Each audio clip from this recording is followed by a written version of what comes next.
I'm Mary Malari, and I'm here today to show you how to make the 3-button bowl. It's a nice little receptacle for keys or candy or jewelry. It's reversible so that one side can be inside with the buttons or on the outside. There's a loop to hang it when you're not using it, and then when you want to empty the bowl, we can simply unbutton the corners and you have a flat bowl. This is the project for today, and you'll be receiving a kit to do the work and to make the bowl. So here is a sample of what you might find in your kit. There are 2 pieces of felt, one lighter than the other. There's a spool of thread. There's a small sewing kit which has in it a hand sewing needle, 3 buttons, and 6 paper clips. This is all you'll need, except that at home you need to have 3 items. One is a ruler, and one is a pair of scissors, and the third tool that you'll need is a pencil. This is what you'll want to have on hand to make the bowl. So we'll start by looking at the other 2 items in the kit, which will be an instruction page and also the pattern. Now, it's an odd looking pattern, I have to say, but I'd like to point out that the outer line is actually going to be the stitching line. You'll follow that line as you sew. The first thing that you'll do is cut the pattern from paper, and then you're going to take out your 2 pieces of felt, and on the other side you can see that I have traced the pattern. Anytime that you're using your pencil on the felt, I would advise, if you can, to have a light hand. You need to be able to see the line, but if you make it really bold, it will be hard for the stitching to cover up your pencil marks. The other thing that I've added to the shape is a triangle. I've drawn between the sections with my pencil and ruler to make a triangle in the center. And the first part of the sewing will be to sew that triangle, but even before we do that, we need to do some cutting.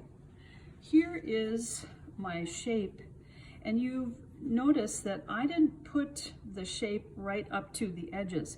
I've always left a little bit of an edging, and you can see that I use my 6 paper clips to hold the 2 layers of felt together.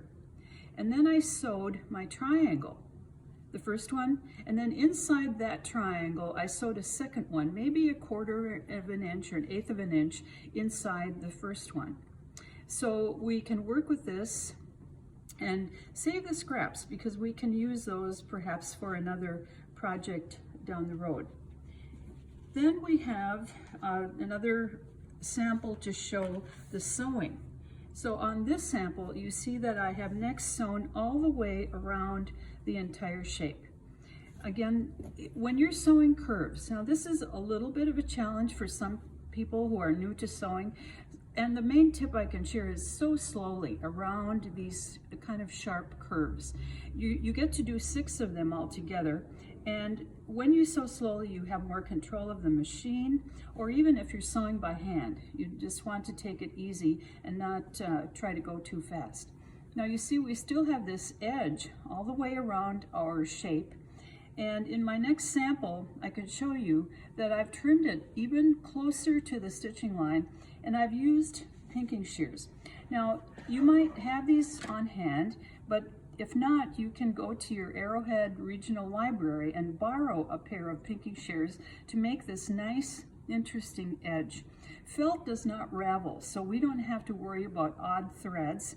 And so, first of all, I cut all the way around the shape, and then I cut into these 3 open areas here. And next, we are going to have to plan for our buttons and buttonholes. On this sample, you can see that I've drawn 3 buttonholes, and I do that by placing my button here I'm going to start my buttonhole about 1/2 an inch from the stitching line, and so I have 2 end marks, and then I make my buttonhole about 1/4 of an inch wider than the button. so that it makes it easy to open and close the buttons. So all of those are marked, and I have actually cut this one open already. With felt, again, you don't have to stitch, but if you really like to sew and you have a machine, you could stitch all 3 of the buttonholes. If you have on hand a really nice sharp little pair of scissors, this is a great way to open up the buttonhole. You want to be careful here. Some people might use an X-Acto knife, and if you're a child, you're going to want some adult supervision here for cutting open the buttonholes. And so all 3 of those would be cut. And then after that, we can decide where our button will be on the project. So here on this corner, I'm going to overlap about 1 inch. And I'm going to place a mark through the center of the buttonhole. Let's see, we'll do that over here. I need to cut open 1 more edge. And again, this is something you do carefully. And then I overlap. And then in the center of my buttonhole, I'm going to place my pencil mark. And there's the mark that indicates where the button will be sewn. So next we're going to get really specific about sewing the button in place. Here is a sample of felt and a much larger button than you'll be getting in your kit. Here is the spot where the button will be located. And so I'm going to start with my dark thread. This is very much thicker than your thread will be, but to help you see this, my first stitch is to make a small stitch through the fabric near the center hole. And I'm going to tug on that a little bit to make sure my knot holds, and then I'll add 1 more stitch to even better secure it. So now I can put my needle through the hole, one of the holes in the button, and then I'll put my needle through the other hole and catch a little bit of the fabric, the felt back here, make a stitch. So that secures it. So then I'll put it through the top buttonhole, or the hole in the button again, and make another stitch back here. And you could probably do this about 3 times for a really nice secure hold. Now we need to make a knot. And so back here I'm going to bend my button out of the way a little bit to show. I'm going to make a stitch, and then I'm going to wrap the thread around my needle a couple of times, and then I'm going to push and really hold firm on the button, which is going to kind of hold the knot in position back here. And then again, 1 more secure knot so that we can make sure that our button is going to stay in place. And that's it. Here is our completed 3-button bowl. All of the buttons are in place, and the other detail that you might like to add is this extra loop of felt, so you can hang this up if you want, or it's kind of a grabber as well. And so now all we have to do is button up our bowl and put it to use.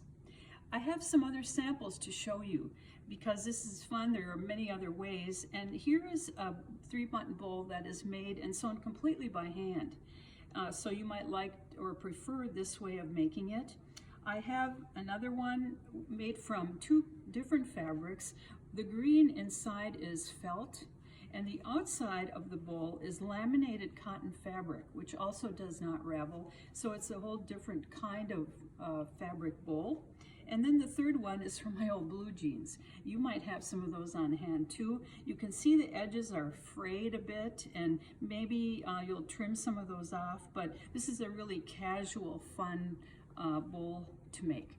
I hope you'll enjoy this project and maybe continue also on building your sewing skills.